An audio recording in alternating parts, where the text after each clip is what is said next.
البدع والأهواء، أهل البدع العقائدية وأهل البدع السياسية. أنا أقول بيننا وبينكم السلف، بيننا وبينكم الكتب، كان فيقول البدع بيننا وبينكم. بسم الله الرحمن الرحيم. الحمد لله الذي أرسل رسوله بالهدى ودين الحق ليظهره على الدين كله وكفى بالله الشهيدا.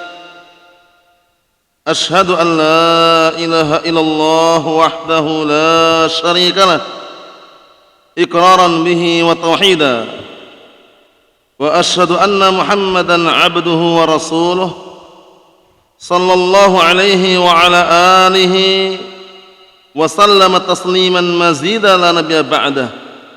إخواني في الدين، أعزني وأعزكم الله جميعا وبارك الله فيكم. Kita lanjutkan bacaan terhadap kitab Adrarul Hizbiyah 'ala al-Ummah al-Islamiyah karya Asy-Syaikh Al-'Allamah Abu Abdurrahman Yahya bin Ali Al-Hajuri ashabahullah. Sekarang kita masih berada pada halaman yang ke-34 bagian bawah itu, 34 bagian bawah itu, yaitu berkaitan masalah nasihat dari beliau agar kita menjauhkan dari yang namanya perpecahan dan perselisihan, yang mana perpecahan serta perselisihan adalah sumber hilangnya kekuatan kaum muslimin, sebagaimana perkataan Allah Subhanahu wa taala, wala tanaza'u fatafshalu wa tadhhaba rihukum. Jangan kalian saling berdebat, jangan kalian saling berselisih, jangan kalian saling bercerai-berai, yang akhirnya kalian akan gagal, yang kemudian akan hilang kekuatan kalian.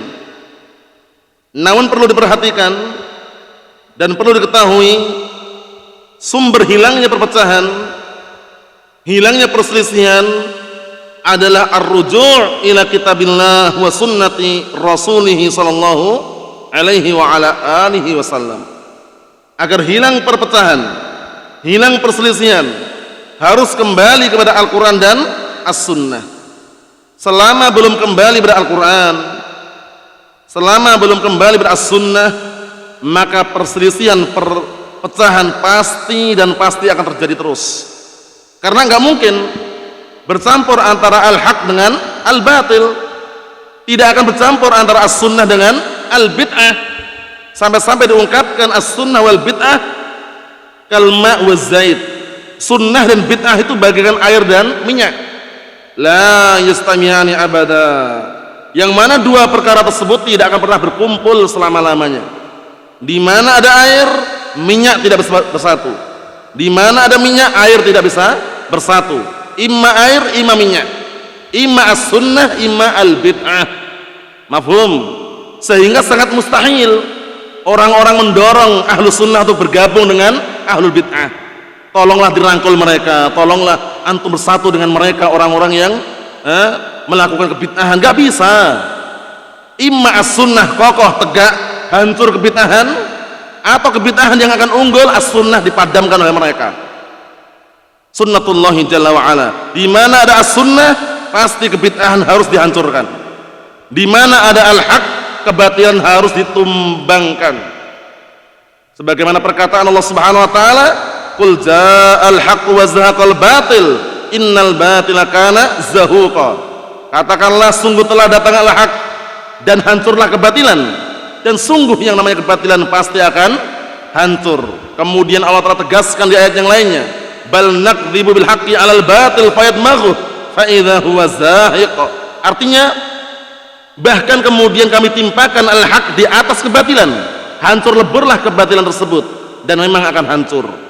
Ikhwani fid din, a'azzani wa a'azzakumullah jami'an wa barakallahu fikum.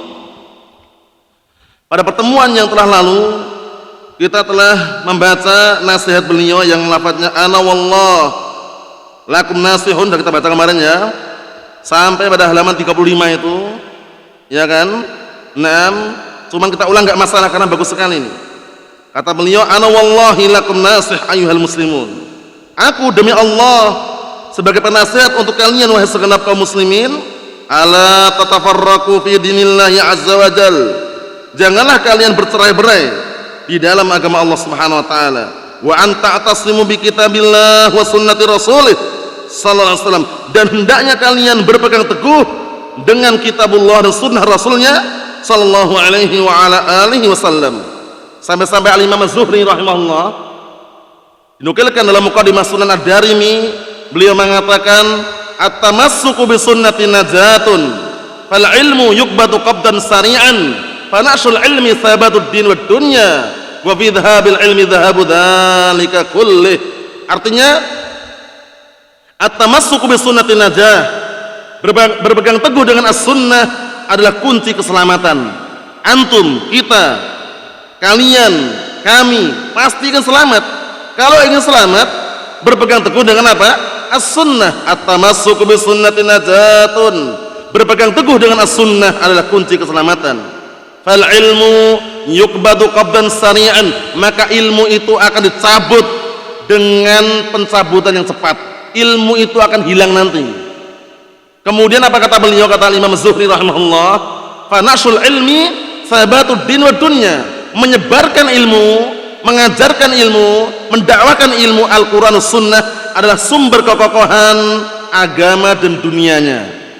Bukan sekedar agama saja, agama dan dunianya. Wa fi dhahabil ilmi dhahabu dzalika kullih, namun hilangnya ilmu, hilang kekokohan dunia dan agamanya. Makanya agar kita tetap kokoh agamanya dan juga tidak hilang dunianya, maka jangan lupa mempelajari ilmu syar'i, ilmu Al-Quran dan As-Sunnah, mendapatkan kebaikan dunia dan tidak terlewatkan kebaikan akhiratnya. Ikhwani fid din, a'azzani wa a'azzakumullah jami'an wa barakallahu fikum. Dan nasihat seperti ini banyak sekali dari kalangan para a'immah, para ulama ahli sunnah wal jamaah, agar senantiasa bersatu, berpegang teguh dengan Al-Quran was sunnah, menjauhkan diri dari perkara bid'ah, menjauhkan diri dari pemikiran-pemikiran sesat, dari logika, hawa nafsu. Banyak sekali di antara nasihat yang sangat bagus yang sering anda nukilkan, nasihat yang disampaikan oleh Imam Abu Bakar bin Abi Dawud rahimahullah dalam kitab Al-Ha'iyah. Beliau di awal permulaan beliau mengatakan, tamassak bihablillahi wattabi'il huda wala taku bid'iyan la'allaka tuflihu. Lihat bagus sekali nasihat beliau, tamassak bihablillah wala barakallahu, tamassak bihablillahi wattabi'il huda. Artinya apa? Berpegang teguhlah engkau dengan Al-Quran, tali Allah maksudnya adalah Al-Quran dan As-Sunnah. Wattabi'il huda, dan ikutilah petunjuk. Bayangkan petunjuk dari Al-Quran dan As-Sunnah. Wala taku bid'iyan la'allaka tuflihu, kamu jangan menjadi pelaku bid'ah, semoga kamu menjadi orang yang beruntung. Bayangkan itu, tamassak bihablillahi wattabi'il huda wala taku bid'iyan la'allaka tuflihu wadin bi kitabillahi wa sunnanillati atat an rasulillah tanju wa tarbahu. Lihat nasihat yang sangat bagus, sering diulang-ulang para ulama, dan kitabnya masyhur ma'ruf, kitab Al-Ha'iyah.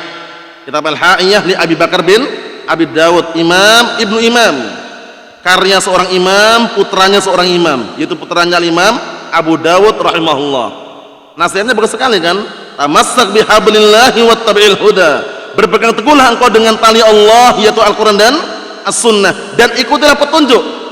Wala taku bid'iyan la'allaka tuflihu, kamu jangan menjadi pelaku bid'ah, semoga kamu beruntung. Wadin bi kitabillahi wa sunnanillati, dan beragamalah engkau dengan Al-Quran dan Sunnah yang apa? Atat an Rasulullah tanju wa tarbahu, yang datang dari Rasulullah, niscaya kamu akan selamat dan beruntung.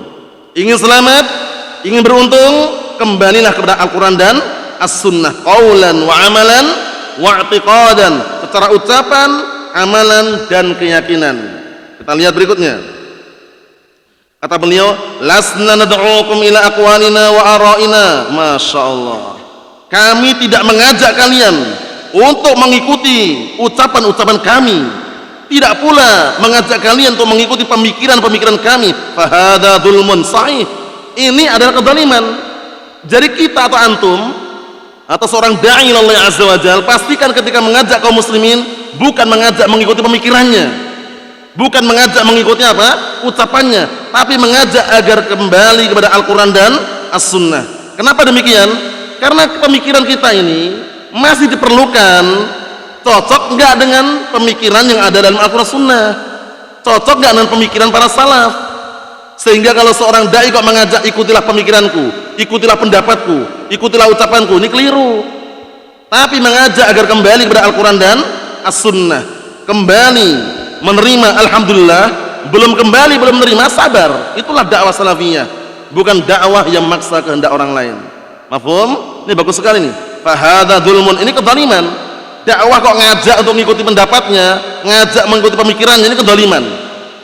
Tapi kalau kita berdakwah mengajak orang agar mengikuti Al-Quran dan As-Sunnah, pemikirannya para sahabat, para tabi'in, para atba'ut tabi'in. Masya Allah, bagus sekali nasihat ini.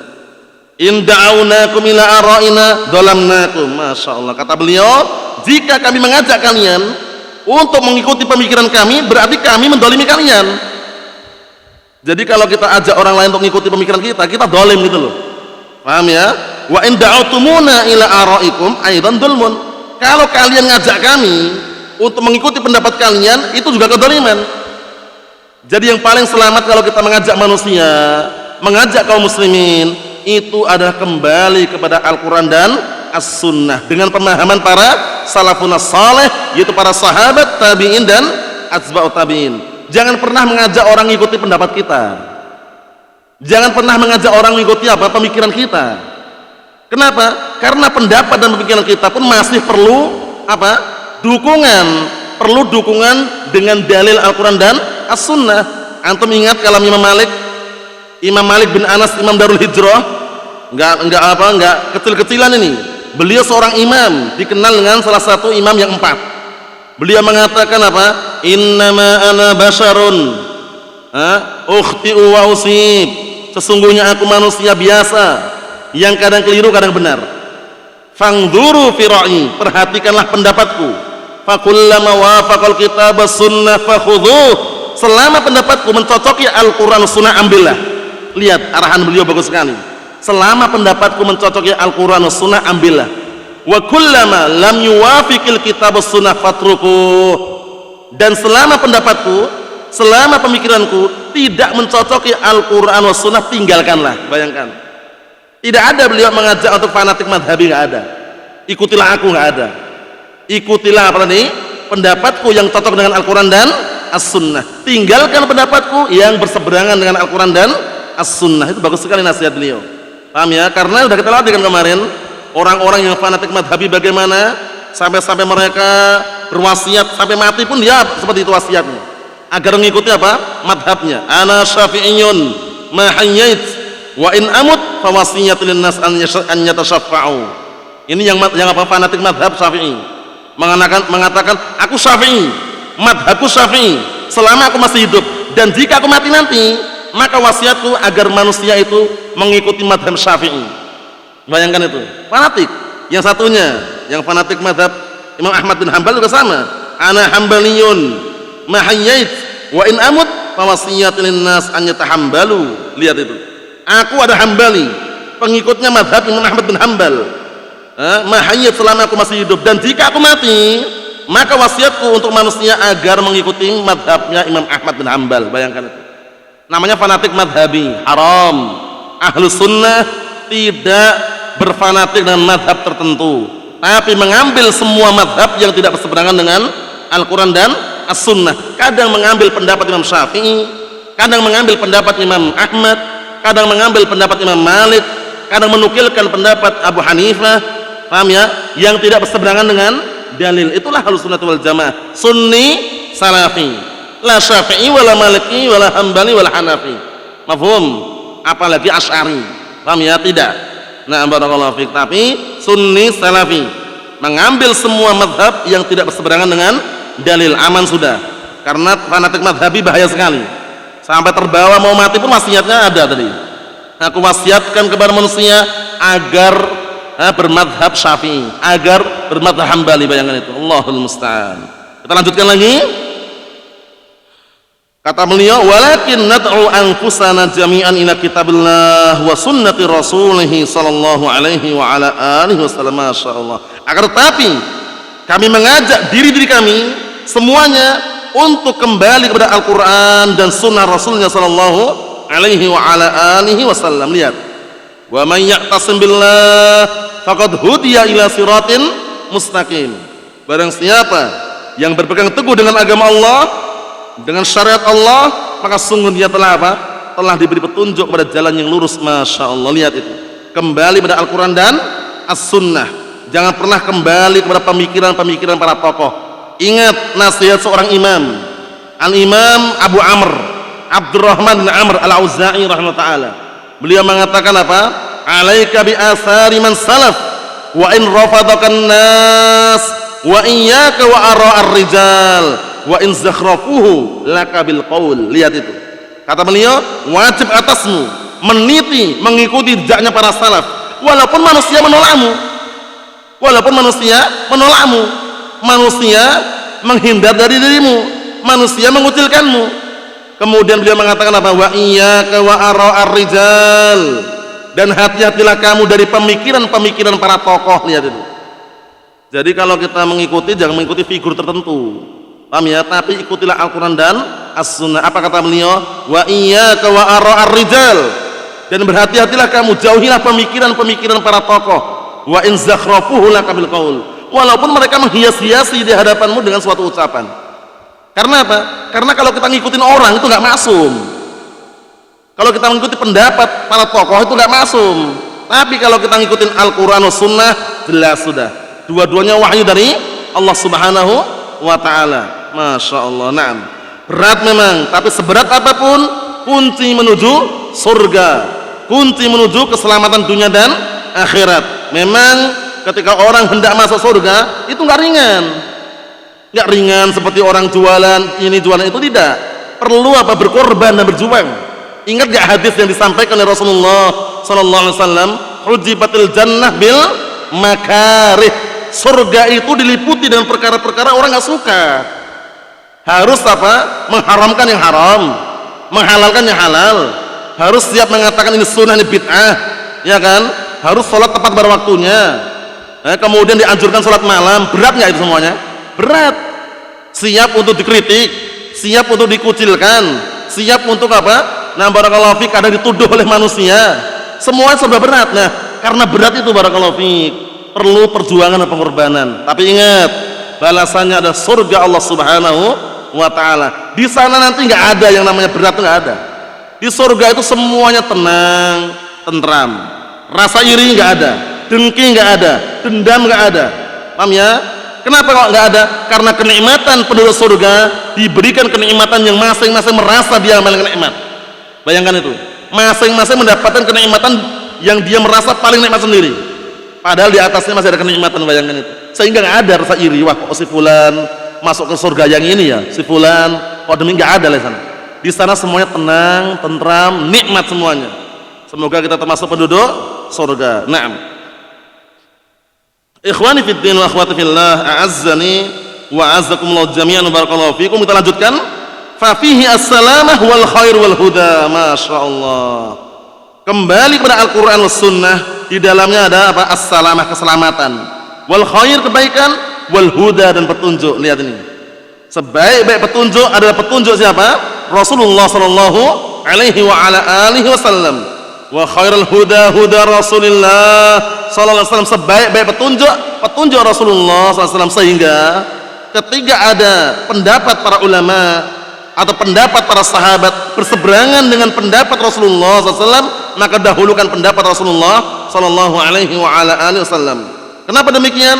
Wa khairul huda huda Rasulillah sallallahu alaihi wasallam. Sebaik-baik petunjuk adalah petunjuk Rasulullah sallallahu alaihi wa ala alihi wasallam. Sehingga ijtihad sahabat saja itu perlu dicek ulang lagi, cocok gak dengan pendapat Rasulullah, cocok gak dengan syariat yang Rasulullah ajarkan. Seperti ijtihadnya Utsman bin Affan radhiyallahu anhu, adzan 2 kali ketika hari Jumat. Bagaimana Rasulullah dan para sahabatnya lainnya? Tidak, hanya sekali. berarti kita ambil pendapat Rasulullah dan sahabat yang lainnya. Seperti istihadnya salah satu sahabat Ibnu Umar atau yang semisalnya. Paham ya? Kalau jenggot sudah sampai segenggam, maka boleh selebihnya dirapikan, dipotong. Itu istihad sahabat. Rasulullah bagaimana? Rasulullah tidak. Beliau justru merintahkan agar jenggot dipanjangkan. Qasus syawarib ba'arful liha. Cukurlah kumis-kumis kalian, panjangkanlah jenggot kalian, bukan dipotong. Orang-orang biasanya gini kan. Nah, begini kan. Nah, udah lebih 1 genggam ini, dipotong. Salah. Nah, biarin aja panjang sampai pusar pun nggak masalah. Ya kan? Nah, jadi kita lihat di situ. Ini istihad sahabat, ini perintah Rasul. Dahulukan mana kira-kira? Wa khairul huda huda Rasulillah sallallahu alaihi wasallam. Sebaik-baik petunjuk Rasulullah sallallahu alaihi wasallam. Jangan bermudah-mudahan. Ini kan istihad sahabat, Ustaz. Kita ngikutin sahabat, kenapa nggak ngikutin Rasulullah gitu loh? Logikanya normal nggak gitu loh? Kalau dia masih normal logikanya, ngikutin Rasulullah yang tingkatannya lebih tinggi. Jadi pahami? Nah, jadi makna merapikan, memelihara merapikan itu bukan dicukur, dibiarkan, diuraikan, disisir, itu merapikan namanya. Kalau dicukur namanya motong. Paham ya? Makanya di luar sana hizbiyun yang kita saksikan itu nggak heran lagi kalau jenggotnya yang kotak, ada yang bulat, ada yang segitiga. Allahul musta'an. Antum nggak usah ikut-ikutan, ikutin Rasulullah SAW. Panjang biarin, 1 genggam lebih ya ben. Paham ya? Karena apa? Yang kita ikutin adalah dalil. Mafhum? Nah, karena sebagian mereka itu kan kita boleh ngikutin istihad sahabat. Naam, kalau nggak berseberangan dengan syariat Rasulullah SAW gitu. Ada catatannya, nggak sembarangan itu. Paham ya? Kenapa para ulama meninggalkan istihadnya Utsman bin Affan? Para ulama al-sunnah meninggalkan istihadnya Utsman bin Affan, akhirnya adzan cuma sekali di hari Jumat, ya kan? Karena istihadnya keliru. Dan Utsman bin Affan ahlu istihad. Kalaupun keliru dapat 1 pahala, kalau benar dapat 2 pahala. Nah, kita sebagai umat Nabi Muhammad SAW ketika menghadapi perkara istihad seperti ini, lihat istihad yang benar yang mana, yang sesuai dalil yang mana, yang Rasulullah bagaimana. Jangan bermudah-mudahan wah ngikutin istihad yang ini, tidak. Ngapain nggak ikuti istihad yang benar gitu loh. Jadi pahami? Nah, barakallahu fiik. Adapun Utsman bin Affan ahlu istihad, layak beliau. Paham ya? Adapun kita yang melihat seperti ini, ketika ada istihad yang benar sesuai dengan dalil, itulah yang kita ambil. Mafhum insyaallah ya? Nah, ini sekedar selingan. Kata beliau, fa fihi as-salama wal khairul huda. Masyaallah.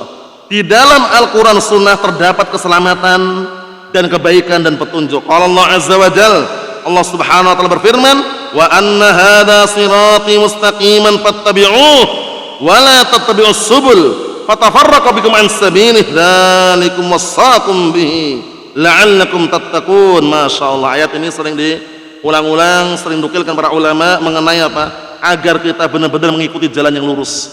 Jangan pernah berpaling kanan atau kiri, ngikutin jalan yang bercabang. Karena jalan yang bercabang itu masing-masing ada setan di situ, menyeru, mengajak kepada kebatilan. Kita artikan, Allah Ta'ala menyatakan wa anna hadza sirati mustaqiman fattabi'uh, dan bahwasanya ini adalah jalanku yang lurus, ikutilah jalan yang lurus tersebut. Wala tattabi'us subul, dan jangan kalian mengikuti jalan-jalan yang bercabang. Subul itu jamak dari sabil, cabang. Fatafarraqu bikum an sabilih, yang akhirnya kalian akan bercerai-berai dari jalan yang lurus tadi, ya kan? Kalau ngikutin cabang-cabang tadi itu akhirnya meninggalkan jalan yang lurus. Dzalikum wassaqum bihi la'allakum tattaqun. Itulah yang Allah Ta'ala wasiatkan kepada kalian agar kalian menjadi orang-orang yang bertakwa. Syahidnya barakallahu fiik, jalan yang lurus adalah Al-Qur'an dan As-Sunnah. Kisahnya, waktu itu Abdullah ibn Mas'ud radhiyallahu anhu, sahabat yang mulia, Rasulullah SAW mengajarkan kepada beliau atau menggariskan kepada beliau suatu garis. Yang satu garis lurus, kemudian menggariskan lagi garis yang bercabang di pinggir-pinggir jalan yang lurus tadi. Garis yang lurus tadi itu. Kemudian beliau alaihi salatu wassalam membacakan ayat ini. Wa anna hadza sirati mustaqiman fattabi'uh wa la tattabi'us subul fatafarraqu bikum an sabilih. Lihat. Rasulullah mengatakan sesungguhnya ini adalah jalan yang lurus. Ikutilah jalan yang lurus tersebut, jangan ikuti jalan yang bercabang. Yang akan apa? Bercerai-berai dari jalan yang lurus tadi itu. Mafhum? Berat memang, tapi itulah barakallahu fiik yang kita selama ini pelajari dan kita menempuhnya. Jalan yang lurus beda dengan jalan yang bercabang. Jalan yang bercabang tadi banyak setan di situ, mengajak kepada kebatilan. Setan itu ketika mengajak bukan dengan 1 langkah 2 langkah, berlangkah-langkah sampai orang itu terjerat masuk dalam jebakan setan. Oleh karena itu Allah peringatkan dalam Al-Qur'an Karim apa? Wala tattabi' khutuwat syaitan. Ya kan? Nah, jangan kalian mengikuti apa? Wala tattabi'u khutuwat syaitan, jangan kalian mengikuti langkah-langkah setan. Setan itu kalau mengganggu berlangkah-langkah. Langkah pertama enggak cocok, kok enggak terima atau enggak menerima, kok enggak kena, pakai langkah berikutnya lagi. Langkah berikutnya enggak kena lagi, pakai langkah yang selanjutnya. Didatangi dengan pintu dunia. Kok enggak mempan ya, kok tetap dia enggak suka dengan dunia. Datangi pintu tahta dulu, tahta kekuasaan. Nah, disodorkan di hadapannya, tampakkan lembaga parlemen, caleg calon legislatif misalkan, kalau jadi presiden, gubernur, bupati kayak gini-gini, nggak cocok juga, nggak mempan juga. Pintu yang satunya lagi masih ada, pintu wanita. Ternyata dia takluk di situ, kalah di situ. Didatangi fitnah melalui pintu wanita, kalah sudah. Di situ berarti dia apa? Nah, barakallahu fiik, belum bisa menghilangkan jalan bercabang tadi itu. Wal'iyadzubillah. Harta tahta wanita. Wal'iyadzubillah. Fitnah sangat dahsyat. Setan senantiasa meraja lela. Kemudian iblis laknatullah alaih bersumpah, demi Rabbku, sungguh aku akan selewengkan, aku akan sesatkan mereka manusia semuanya. Bayang, sumpahnya setan kayak gitu, sumpahnya iblis. Jadi kita waspada.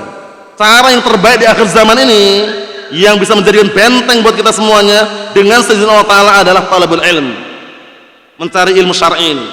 Karena dengan adanya ilmu syar'i berarti apa? Kita berupaya untuk menghidupkan kembali hati-hati yang lemah, kemudian gersang, perlu siraman, perlu pupuk. Pupuknya, siramannya adalah ilmu syar'i, ilmu Al-Quran dan As-Sunnah. Anda saksikan orang yang nggak pernah taklim, nggak pernah ngaji, sibuk dengan dunia, sibuk dengan apa? Nah, barakallahu fi, kekuasaan, sibuk dengan wanita. Bagaimana? Hati mereka keras. Dinasihati paling nolak, bantah, bangkang, ngayal, bandel. Itu keras hatinya. Tapi orang yang senang kajian, datang di majelis ilmu, majelis ta'lim, kemudian berusaha untuk menghilangkan kebodohan dari dirinya, hatinya lunak, lembut, mudah menerima kebenaran. Datang dalil Al-Quran wa Sunnah, sami'na wa ata'na, nggak perlu apa neko-neko. Bayangkan itu, sami'na wa ata'na. Mampu untuk mengamalkan, alhamdulillah, lanjutkan. Belum mampu, berdoa, selesai. Paham ya? Karena yang namanya syariat ini bukan satu atau dua, banyak syariat ini. Sehingga syariat-syariat yang lain yang kita belum mampu, jangan meremehkan. Berdoa, memohon agar diberikan kemampuan untuk bisa apa? Melangkah dan mengamalkan syariat tadi. Mafhum? Nah, barakallahu fiik. Contoh yang lain, yang kadang-kala memang berat, tapi itu adalah syariat yang orang-orang hizbiyun melupakan dan melalaikannya. Syariatnya apa? Disyariatkan untuk melengkapi sirwal dan sarung. Disebutkan dalam hadisnya Abi Umamah Sudah bin Ajlan Al-Bahili radhiyallahu anhu, suatu ketika beliau berkata, ya Rasulullah, wahai Rasulullah, sesungguhnya ahlu kitab mereka pakai sirwal tapi nggak pakai sarung. Akhirnya Rasulullah SAW mengatakan, tasarwalu wa taziru khalifu ahlu kitab, pakailah sirwal dan pakailah sarung, selisihilah ahlu kitab. Paham ya? Ini menunjukkan bahwasanya sirwal, sarung, bukan celana pendek kemudian bawahnya sarung. Ini tanpa menyinggung siapapun ya, kembali ke kita. Celana pendek bawahnya sarung, ya berarti bukan sirwal. Apalagi cuman memakai segitiga pengaman misalkan, sarung, sirwalnya mana? Paham? Di zaman sana orang Arab itu, ya ini nggak semuanya loh ya. Mereka kadang-kadang pakai sarung, tapi dalamnya celana pendek. Ini yang masih belum istiqomah maksudnya ya. Nah, barakallahu fiik, itu kurang. Tasarwalu wa taziru, pakailah sirwal dan pakailah sarung. Sirwal, sarung. Apalagi zaman sekarang dimudahkan, banyak kan orang yang jualan apa? Sirwal plus sarung, jadi yang satu itu. Kalau antum atau ribet untuk menggubet-gubetkan itu, paham ya, khawatir nanti bagian perut merasa besar, sarung tadi dikasih kolor. Semuanya serba mudah zaman sekarang itu kalau mau mengamalkannya. Paham ya? Wah, anak kerja bangunan Ustadz masa pakai sarung, ikhwah kita banyak kerja bangunan pakai sarung. Tanya Abu Zain kalau percaya, ya kan? Ikhwah kita yang sudah tahu sunnah, kenal sunnah, kerja bangunan pakai sarung ada, mampu dan bisa. Paham ya? Nah, barakallahu fiik. Karena apa? Tahu itu sunnah gitu loh. Paham ya? Sedangkan keberkahan bersama apa? As-sunnah. Wah, anak jual pukis Ustaz. Jual pukis kalau pakai sarung ribet. Siapa bilang? Orang kalau jual pukis pakai sarung berkahnya tambah insyaallah. Kenapa? Al barakah ma'as sunnah. Keberkahan bersama as-sunnah. Jangan bilang ribet, selama dia mampu pakai itu sarung, sirwal sarung. Paham ya? Bukan wajib, bukan wajib. Tapi perkara yang sunnah. Ada juga saudara kita, kerja bangunan dia, naik ke atap, kemudian nurunkan genteng, sarung dia pakai. Bayangkan itu. Nah, karena apa? Karena dia tahu itu sunnah dan mampu untuk melakukannya. Makanya sampai sebutkan bahasanya sarung ini sunnah yang sifatnya apa? Ringan bagi yang ringankan, berat bagi yang keberatan. Paham ya? Berat bagi yang keberatan. Karena sarung ada di rumah, anak yakin itu. 101% hampir setiap rumah punya sarung itu. Paham ya? Nah, sarung dimanfaatkan. Nah, dimanfaatkan, dipakai sirwal sarung, paham ya? Untuk apa? Tampil beda di hadapan orang hizbiyun. Terlebih-lebih lagi kalau lepas jubah, pakai kaos, pakai gamis, sirwal sarung. Wah, ana sungkan Ustaz, segan sama orang-orang. Apa? Kaitannya apa dengan orang-orang? Nanti ketika dibangkitkan dari kiamat bersama orang-orang itu atau enggak? Enggak kan? Sendiri-sendiri. Ngapain segan sama orang-orang yang komentar? Orang-orang banyak komentar, biarin. Nanti hari kiamat, nafsi, nafsi. Diriku, diriku, sendiri-sendiri. Itu penting sekali itu. Jadi jangan sampai gara-gara orang si fulan, si alan, wah jualan pisang kok pakai sarung, biarin aja. Nanti hari kiamat itu nggak berduaan, sendiri-sendiri, bayangkan itu. Nah, menunjukkan bahwasanya amalan yang seperti itu, kalau belum mampu mengamalkannya, jangan meremehkan. Wah, cuman sunnah aja kok ditekan-tekankan. Wah, cuman sunnah aja kok seakan-akan apa diwajibkan. Nggak mewajibkan, cuman menganjurkan. Sunnah yang sifatnya ringan saja, banyak orang yang keberatan. Makanya minta pertolongan, ya Allah mudahkanlah kami dalam mengamalkan sunnah. Itu yang terbaik. Yang terburuk mengatakan wah cuman sunnah aja kok, itu ucapan yang sangat buruk. Ingat-ingat itu. Jadi kalau ada perkara sunnah antum atau kita belum bisa mengamalkan, jangan meremehkan sunnah tadi. Paham ya? Cukup kita berdoa, ya Allah mudahkanlah agar kami bisa mengamalkan sunnah tersebut. Mafhum? Meremehkan jangan. Na'am, barakallahu fiik. Ini sekedar selingan bahwasanya ahlu sunnati wal jamaah sangat apa? Berusaha semaksimal mungkin untuk mengamalkan dalil Al-Quran dan As-Sunnah. Berikutnya, hadza wa la'allahu yakunu insyaallah takmilatan fiha tawdhihun aktsar min hadza. Jadi ini dah akhir dari artikel ini. Jadi artikel ini kan namanya apa? Adrarul hizbiyah 'alal ummatil islamiyah. Jadi artikel ini nanti akan kita selesaikan. Nah, berikutnya artikel yang baru nanti tambahan. Artikel yang baru ini judulnya nanti bagus juga. Al-wasail al-khafiyah lidarbi da'wati salafiyah. Sarana-sarana yang tersembunyi untuk menghantamkan dakwah salafiyah. Sarana-sarana yang tersembunyi untuk menghantam dakwah salafiyah. Musuh dalam selimut itu nanti. Nah, ngeri kan? Ternyata dakwah salafiyah kelihatannya eksis, enggak ada musuh. Ternyata ada musuh dalam selimut. Itu yang berbahaya. Kelihatannya teman sendiri ternyata musuh. Berselimut dia. Allahul musta'an. Allahumma salim. Kita selesaikan dulu yang ini. Paham ya? Kata beliau halaman 35 itu, hadza pembahasan ini wa la'allahu yakunu insyaallah takmilatan, dan semoga pembahasan ini sebagai penutupan dan penyempurna fiha, di dalamnya tawdihun aktsar, penjelasannya ada yang lebih banyak lagi min hadza, daripada penjelasan ini, fima yata'allaq bi adral hizbiyah, pada perkara-perkara yang ada kaitannya dengan apa? Bahayanya hizbiyah, berpartai, berkelompok di atas kebatilan. Wa adraril asabiyah, dan juga bahaya asabiyah, fanatik. Paham ya? Hizbiyah haram, fanatik haram, dua-duanya berbahaya. Ala hadid dakwah salafiyah, bahaya terhadap dakwah salafiyah. Kalau sudah fanatik, Allahul musta'an, sulit untuk kita entaskan, sulit untuk kita nasihati, sulit untuk kita arahkan, karena dia sudah fanatik terhadap figur tertentu, fanatik terhadap kelompoknya, fanatik dengan ustaznya, fanatik dengan syekhnya, fanatik dengan pendapatnya. Bahaya sekali itu. Makanya jangan pernah berfanatik asabiyah. Kalau ingin berpegang teguh, yaitu mutamassik. Paham ya? At-tamassuk, mutamassik, itu yang kita harapkan. Berpegang teguh dengan Al-Quran dan As-Sunnah. Makanya istilah dalam bahasa Arab saja, orang kalau berpegang teguh dengan Al-Quran Sunnah, bukan fanatik namanya. Si fulan fanatik dengan Al-Quran Sunnah, nggak cocok. Cocok nggak kira-kira? Nggak cocok kan? Si fulan berpegang teguh dengan Al-Quran dan As-Sunnah. Bahasa Arabnya mutamassik. Mutamassik. Kalau fanatik muta'assib, perbuatannya asabiyah, fanatik. Paham ya? Kalau mutamassik berpegang teguh, perbuatannya at-tamassuk. At-tamassuku bis sunnati najatun. Lihat itu. Dalam bahasa Arab dibedakan. Ketika kita terjemahkan ke Indonesia pun juga harus sama, dalam artian dicocokkan sesuai dengan apa kalimatnya tadi itu. Si fulan fanatik dengan Al-Quran Sunnah, gak cocok. Oh, si fulan ta'assub dengan apa Al-Quran Sunnah, gak cocok. Paham ya? Itu ungkapan, diperhatikan baik-baik. Dan lihat kata beliau, "Na'am fi ma yata'allaq bi adrar al-hizbiyyah wa adrar al-asabiyyah ala hadhihi ad-da'wah as-salafiyyah min al-qurun al-madiyah wa min hadzal qarn." Wabisail azminah, artinya akan datang nanti penjelasan lebih banyak lagi pada perkara-perkara yang berkaitan dengan bahayanya hizbiyah dan bahayanya fanatik asabiyah terhadap dakwah salafiyah dari generasi terdahulu dan sampai generasi saat ini. Wabisail azminah, dan bahaya untuk semua waktu. Hati-hati, hizbiyah bahaya, asabiyah bahaya.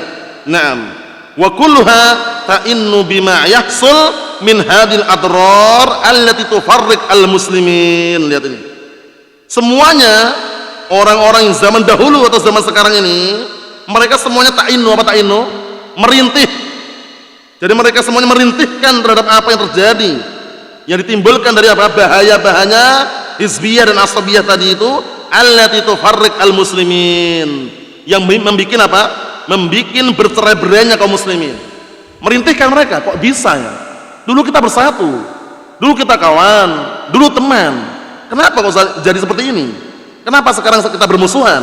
Kenapa kita berpisah? Ternyata apa? Di semua kejadian tersebut, pertama ada hikmahnya, kedua ada sebabnya. Paham ya? Sebabkan hizbiyah, disebabkan asabiyah, akhirnya orang berpisah. Paham ya? Enggak bisa bersatu lagi. Mafhum? Tapi kalau ingin bersatu, harus merujuk kembali pada Al-Quran dan As-Sunnah. Kita lihat, wa tufarriq syamlahum, dan juga membuat apa? Bercerai-berai persatuan mereka. Wa tuza'zi' ma bainahum, dan membuat goncang apa-apa yang ada di antara mereka. Wa taj'al kulla wahidin yastaghil mansibahu. Dan hizbiyah fanatik tadi itu, asabiyah fanatik dan hizbiyah tadi menjadikan setiap orang yastaghil. Apa yastaghil itu? Mencari manfaat mansibah, dengan kedudukannya. Dia punya kedudukan, dimanfaatkan kedudukannya. Untuk apa kira-kira? Membela hizbiyahnya. Faham? Kita lihat sini, wa yastaghil rutbatah, dia memanfaatkan rutbatah, kedudukannya. Mansibah itu kedudukan, rutbatah juga sama kedudukannya. Wa yastaghil jah, dan juga dia memanfaatkan posisi dan kedudukannya, sama semua. Jah, rutbah, mansib, itu hampir sama semuanya. Jadi gara-gara hizbiyah fanatik tadi, akhirnya mereka menggunakan kedudukan dia, menggunakan posisi dia, itu dimanfaatkan untuk apa? Untuk menolong pemikirannya. Lihat, yastaghilluhu linusrati fikrih wa hizbih wa qaumih wa qabilatih wa ashiratih. Lihat ini, bahaya sekali ini. Dengan sebab hizbiyah, dengan sebab berkelompok, berpartai tadi, dengan sebab fanatik tadi, akhirnya apa? Yastaghilluhu, dia memanfaatkan posisi tersebut untuk menolong pemikirannya, menolong partainya, menolong kaumnya, menolong marga dan sukunya, dan menolong keluarganya. Lihat ini. Padahal nanti di hari kiamat, ingat-ingat, yauma yafirul mar'u min akhi wa ummihi wa abi wa sahibatihi wa bani. Enggak ada yang berduaan. Bahaya sekali seperti ini. Nah, antum saksikan orang-orang yang berpartai bagaimana? Orang yang berpartai berkelompok bagaimana? Mereka berusaha untuk menolong kelompoknya. Berusaha untuk saling apa? Bahu-membahu menguatkan partainya. Paham ya? Nah, seperti itu. Kalau ada si fulan di partai yang lain, dia berusaha bagaimana caranya dia pindah di partainya agar memihak partai orang tadi. Bayangkan itu. Asabiyah fanatik luar biasa.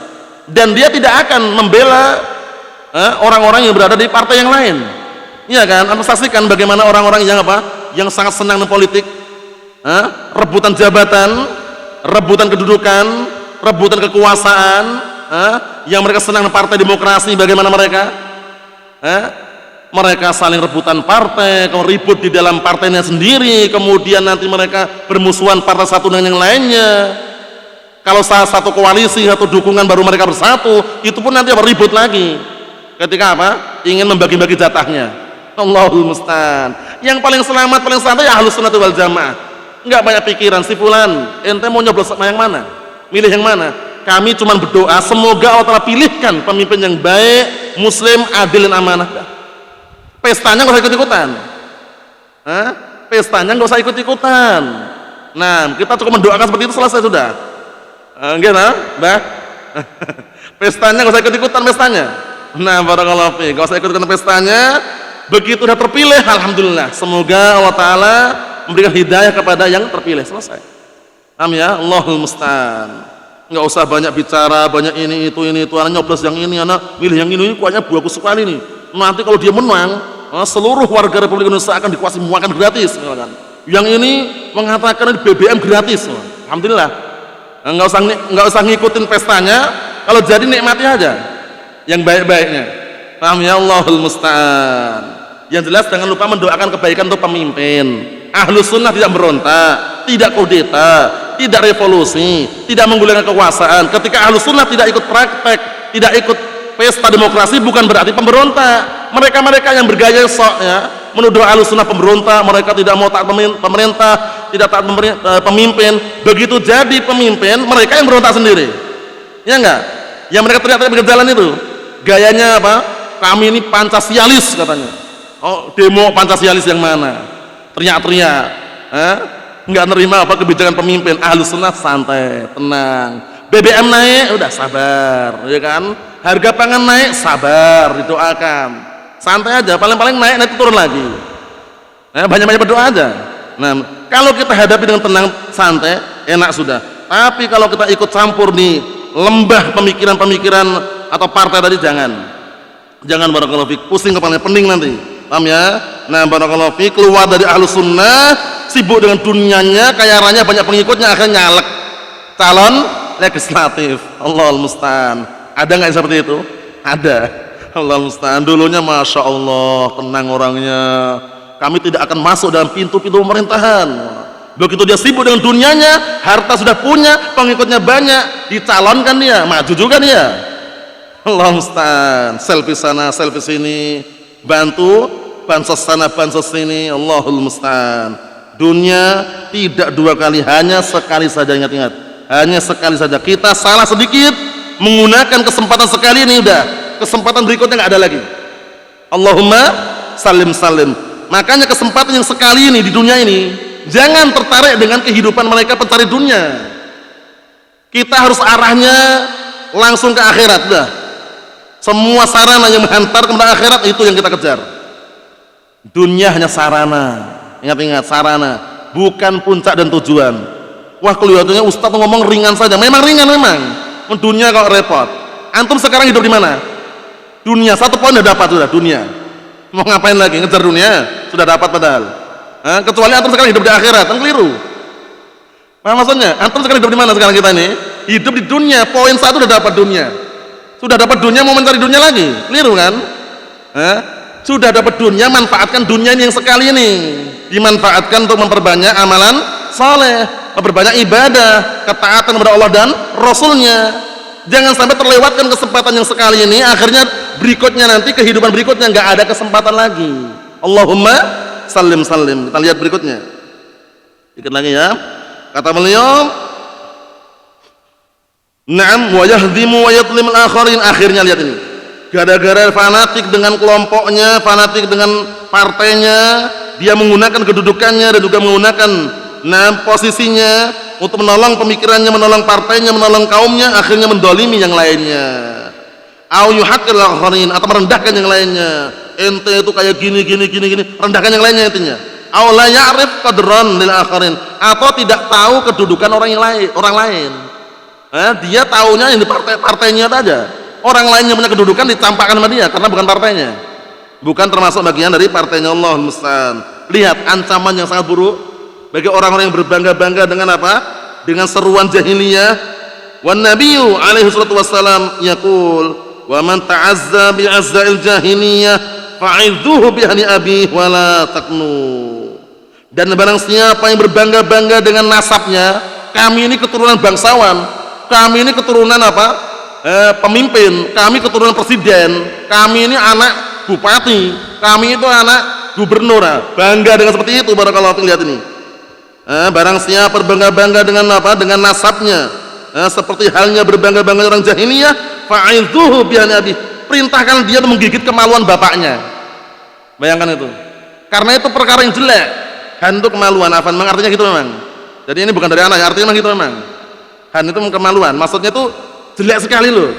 Yang dia bangga-banggakan itu, kok bangga itu loh. Bangga dengan apa?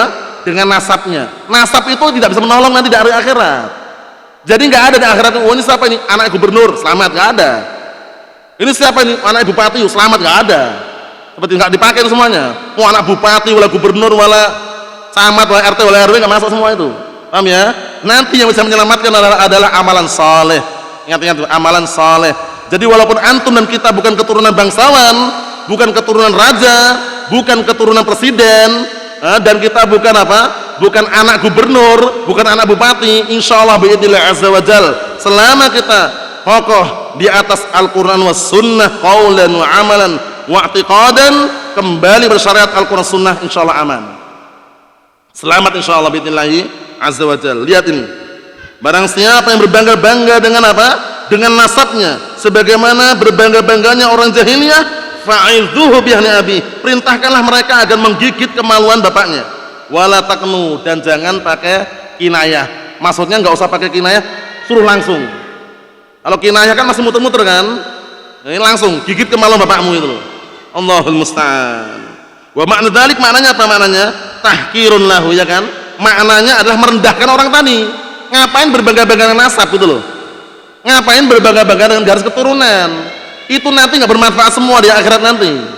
Walaupun dia keturunan bangsawan, keturunan presiden, keturunan barakallahu fiik, raja, itu semua tidak bermanfaat. Paham ya? Yang bermanfaat nanti di akhirat adalah amalan saleh. Kita lihat, wa yaqulu nabiyyu alaihi salatu wassalam, la yad'anna unasun fakhrahum bil aba aw la yakunanna 'indallah kal ji'lan allati tadfa annatina bi anfiha. Artinya, sungguh manusia akan meninggalkan perbuatan mereka berbangga-bangga dengan bapak-bapak mereka. Nanti akan tinggalkan nanti, karena nggak bermanfaat. Untuk apa bangga dengan bapaknya? Paham ya? Nah, karena nanti ketika di akhirat itu nggak ada manggil bapaknya, Pak, tolong sini Pak, bantu aku, nggak bisa. Walaupun bapaknya gubernur, walaupun bapaknya wakil bupati, walaupun bapaknya apa? Barakallahu fi presiden, itu nanti hari kiamat nggak ada manfaatnya, nggak bisa nolong. Pak, tolong aku Pak, nggak bisa. Paham ya? Lihat ini. Awla yakunanna 'indallah kal ji'lan, atau orang tersebut nanti di sisi Allah bagaikan ji'lan, ji'lan kumbang. Antum tahu hewan kumbang? Naam, allati tadfa'an natin bi anfiha, yang dia akan menolak bangkai dengan hidungnya. Faham maksudnya? Maksudnya itu hina sekali orang yang berbangga-bangga dengan nasab itu. Keturunan ini, keturunan itu. Walaupun kita rakyat sipil, tidak punya garis keturunan yang bisa dikatakan bangsawan atau semisalnya, nggak masalah. Nanti di hadapan Allah Subhanahu wa taala disamaratakan sigharan wa kibaran, besar dan kecil. Paham ya? Laki-laki dan wanita, rakyat sipil dan pejabatnya jadi satu, nggak ada dipisah-pisah, nggak ada. Paham ya? Makanya sangat disayangkan ketika di dunia ini gitu, iya kan? Kalau di dunia kan dipisah-pisah kan, oh ini anak keturunan raja, oh ini anak keturunan bangsawan, ini orang-orang miskin, ini orang-orang kaya, ini adalah apa? Anggota parlemen, ini adalah apa? Wakil bupati, ini bupati, nggak ada. Nanti di akhirat barakallahu fiik jadi satu semuanya. Kalau antum ingin menyaksikan sebelum akhirat, baru kita menyaksikan di kuburan itu saja sudah tahu. Nah, iya kan? Semuanya di situ semuanya. Mau RT-nya, RW-nya, kadus-kadesnya, camat bupatinya, gubernurnya, menterinya, DPR, MPR, presiden, jadi satu situ. Ya kan, nggak dipilih-pilih kan? Itu baru di kuburan. Nanti di akhirat sama saja. Nah, yang bisa menyelamatkan adalah apa? Amalan saleh. Naam. Dikit lagi kata beliau, la taftakhir 'alal mustaqim bima anta fi. Lihat, jangan kalian bangga, jangan kalian sombong di hadapan orang yang istiqomah. Dengan apa yang kalian berada di atasnya, bima anta fih, dengan keadaan kalian, keadaan engkau seperti itu. Maksudnya sombong di hadapan orang istiqomah, dia sombong di atasnya karena dia ada keturunan bangsawan, kami keturunan bangsawan, kalian cuma sunni salafi. Nah, jangan pernah mengejek. Ahlu sunnah itu jangan diejek.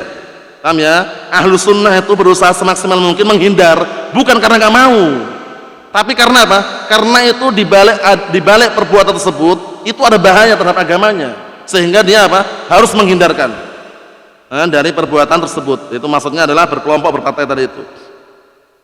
Wala ta'ba bima anta fih, dan jangan merasa barakallahu fik menguasai dengan apa yang kau berada di dalamnya. Fa innahu zailun, lihat ini. Maka sesungguhnya itu semuanya nanti akan sirna, hilang. Kedudukan, jabatan nanti akan hilang semuanya. Enggak ada gunanya di akhirat. Apalagi cuman kedudukan di dunia. Makanya jangan pamer gelar. Anak LC, anak MSc, anak dokter Andes, anak profesor, anak dokter, enggak ada. Nanti di akhirat enggak ada itu semuanya. Yang ada nanti ketika meninggal mayit, nah itu ada. Camat, calon mati. Paham ya? Itu semuanya gitu nanti ujung-ujungnya. Mati semuanya udah. Nah, barakallahu fiik. Nama-nama itu, gelar-gelar zailun, akan hilang semuanya. Wa anta ya ayyuhal mas'ul waffaqanallahu wa iyyak, dan engkau wahai orang yang akan ditanya, semoga Allah telah memberikan taufik kepadamu dan kita semuanya. Sawaun kunta amiran aw waziran, baik kamu adalah pemimpin atau menteri, anta al-yaum wazir wa ghadan tahta turab. Sangat menyentuh ini. Kamu sekarang menteri, hari ini menteri, mau menteri pertanian, menteri perdagangan, semua menteri, besok di bawah tanah. Sekarang menteri boleh silakan jadi menteri, tapi ingat, besok di bawah tanah, dikubur mati.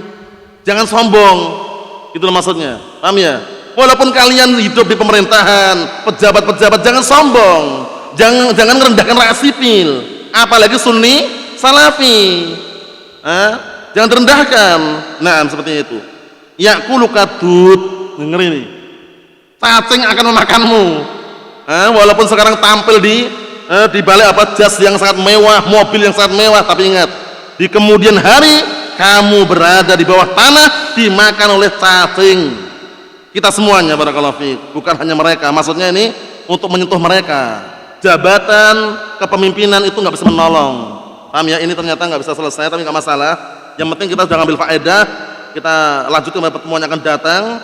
Faedah yang sangat berharga ini perlu kita renungi, bahwasanya jabatan, kedudukan, garis keturunan itu tidak bisa menolong seorang hamba kelak di hari kiamat atau di akhirat. Yang bisa menolong adalah amalan saleh dengan seizin Allah Subhanahu wa taala. Nasallahu as-salamata wal afiyah, walhamdulillahirabbil alamin.